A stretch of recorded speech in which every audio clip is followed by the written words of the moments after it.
The measure of a man is what he does with power. Plato. Here's a question no one really wants to ask. What if the most corrupt person you know doesn't even look corrupt? What if they smile, dress well, give to charity, and still rot everything they touch? Because Plato warned us, corruption doesn't always look like evil. Sometimes it looks like success. A friend of mine once worked for a tech non-profit. On paper, the CEO was a genius. TED Talks, awards, magazine covers. But behind closed doors, fear, gaslighting, favors for friends, missing money. The kind of stuff that makes people whisper in Slack channels and record meetings just in case. And yet, if you looked at the website, integrity, innovation, impact. We all know this kind of story. You've probably worked under someone like that, or voted for one, or maybe, just maybe, you've felt the pull to become one. That's what makes corruption so dangerous. It hides in plain sight, and once it shows up, it spreads. So how do you spot it early? Most people think corruption is just stealing money or abusing power. And yeah, that's part of it, but that's like saying cancer is just a bad cough. By the time you see the symptoms, it's already deep. Plato believed corruption starts with the soul. Way before the bank account, way before the scandal. He spent his whole life trying to answer one question. How do people lose their sense of justice? And he had a terrifying answer. They don't. They trade it, not for money, not even for power, for comfort, for status, for belonging. They stop asking, what's right, and start asking, what can I get away with? Let's get into it. When the tyrant has disposed of foreign enemies by conquest or treaty, and there is nothing to fear from them, then he is always stirring up some war or other in order that the people may require a leader. Plato, the Republic, folks. Let's break that down. Plato is talking about tyranny here, but not just the political kind. He's talking about what a corrupt person does when they want to keep power. They invent problems, stir things up, keep everyone anxious, not because there's a real threat, but because fear makes people easier to control. Ever notice how some bosses always act like the company's in danger? Like everything is urgent? Like they are the only ones who can fix it? It's not an accident, it's a tactic. Because if you're scared, you won't ask questions, you'll just keep working. Keep proving yourself, keep giving them what they want. That's corruption at its core. It's not about stealing money, it's about stealing clarity. Corrupt people don't just lie, they rearrange reality. They turn stress into a strategy. Here's the scary part. It works. People get promoted for it, applauded, re-elected, until something breaks, until someone leaves, until the system collapses under its own weight. Corruption is a slow leak in the truth, and you can usually trace it back to one person, the one who needs chaos to stay important. Because here's the thing, Plato knew that most people don't. The corrupt don't just cause fear, they feed off it.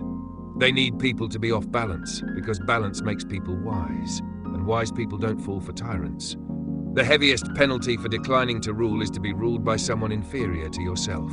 Plato, the Republic, that one hits hard, doesn't it? Let's unpack it. Plato's not just talking about politics, he's talking about every space where power exists, companies, schools, even families. He's saying, if good people avoid responsibility, corrupt people will take it. Because corrupt people don't hesitate. They're the first to speak up, the first to volunteer, the first to call themselves leaders. Not because they care about others, but because they see leadership as a shortcut to control. And the people who could actually do it well, they stay quiet. They tell themselves it's not my place, or I'm not ready, or someone else will handle it. But someone else does, and that someone is often the worst person for the job. Here's the part most people don't admit. Corruption survives because we let it. Not always because we're weak, sometimes because we're tired, or scared, or just over it. So we don't speak up, we don't challenge things, we don't take charge, and slowly the people who should never lead end up in charge of everything. That's what Plato meant. The price of staying out of it? You get ruled by people who don't deserve to lead. Let me give you a real-world example. Think about a workplace where the most competent person is ignored, and the loudest, most self-serving manager runs the show. You've probably seen it. Projects suffer, people burn out, the culture gets weird, and everyone knows something's wrong, but no one wants to deal with it, because it's easier to play small than to fight back. But the cost? You're now stuck under someone who shouldn't even be there. Here's the question. Are you stepping back and letting someone worse step in? The soul takes flight to the world that is invisible, and there arriving, she is sure of bliss and forever dwells in paradise.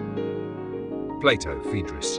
Okay, that's a weird quote to throw into a conversation about corruption. But stay with me. Plato believed there are two worlds.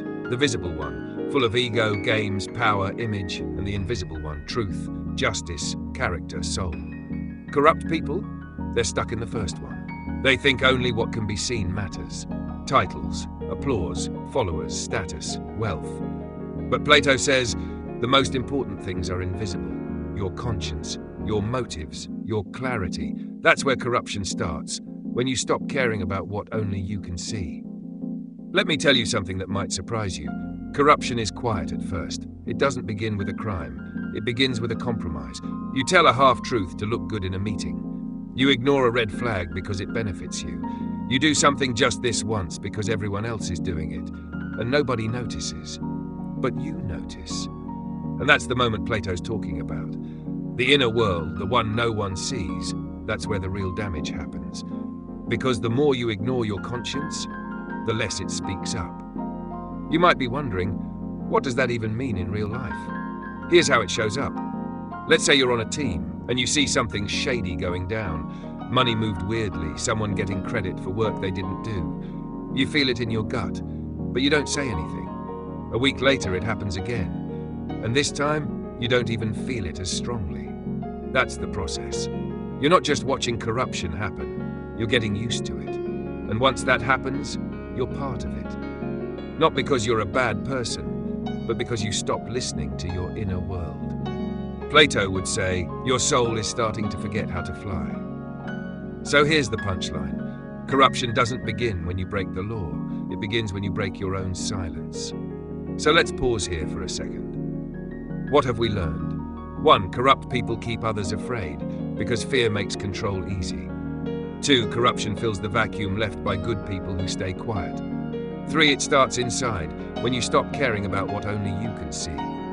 Here's a final question to sit with. Are you watching corruption from the outside, or helping it grow from the inside without even realizing it? Because spotting corruption isn't enough. You have to decide where you stand. I want to tell you a story. A young woman I know worked in public education. She believed in the mission, showed up early, stayed late, raised test scores, gave her whole self to the job. Then the district brought in a new director, the kind that smiles in public and punishes in private, the kind that asks for loyalty before results. She spoke up once, nicely, then found herself reassigned to a school 90 minutes away. No explanation. Eventually she left. So did 3 other good teachers. The students stayed with fewer mentors, less support, and a leader who cared more about appearances than outcomes. The price good men pay for indifference to public affairs is to be ruled by evil men. Plato, the Republic. This isn't just about politics or power. It's about what happens when we get tired and the wrong people take advantage of it. It's about how corruption doesn't just harm systems, it breaks people. Good people, quiet people, people who once believed things could be different, and over time, that loss adds up. You don't just lose trust in your boss or your government. You lose trust in doing the right thing. That's the real cost. Not just a bad leader, a broken culture, a silent room where no one dares to speak. So let's bring it all together. How do you really know someone is corrupt? Not when they break the rules, not when they get caught, but when they make others feel like truth is optional. That's when it starts. So here are 3 things Plato would want us to remember. 1. Corrupt people use fear to look like leaders. 2. If good people step back, bad people take over. 3. It's not about what they do in public, it's what they're willing to ignore in private.